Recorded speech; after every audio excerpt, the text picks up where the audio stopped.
ఇలా బతుకమ్మలని మనం ఇట్లా చేతిలో పట్టుకొని కళ్ళ ముంగట టీవీలలో చూసుకుంటా, ఫోటోలలో, పేపర్లో చూసుకుంటా మురుసుడు కాదు. ఏ బతుకమ్మలు ఇలా మీ గ్రామాలలో తిరుగుతున్నారో అవే బతుకమ్మలు కనీసం చదువుతున్నటువంటి బడులల్లా టాయిలెట్లు లేక 100 మంది ఆడపిల్లలు ఉంటే కూడా ఒక టాయిలెట్ లేదు.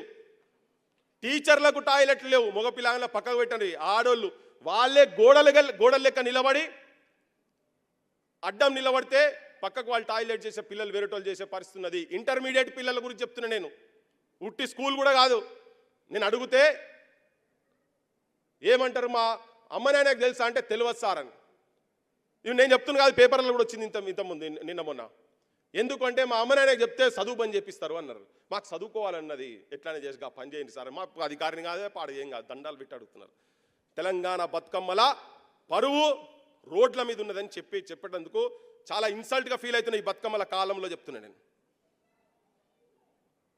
సో సమాజమైనా ఎప్పుడు బాంబులు కాగలుగుతారంటే ఆలోచన చేయాలి, సమాజం మీద ఆలోచన చేయాలి, వాస్తవాలు ఏంటి ఆలోచన చేయాలి, అడిగే తత్వాన్ని పెంచుకోవాలి. మా అక్క చెప్పుకుంటున్నది 12 లక్షల మందికి ఓట్లుంటే బాగుండని.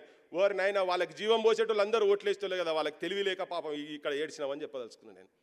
చెట్లకు ఉంటుంది, మనకు ఉండాలిగా. చెట్లు మననే కదా రక్షించుకునేటి. మనం కూడా చిన్న చిన్న వాటికి బానిసలయ్యి చిన్న తాగుడుకో, చిన్న పండుగ రాగానే గింత మటన్ కూర పంపిస్తాడు, దసరా రాగానే ఓ చీర బతుకమ్మ చీర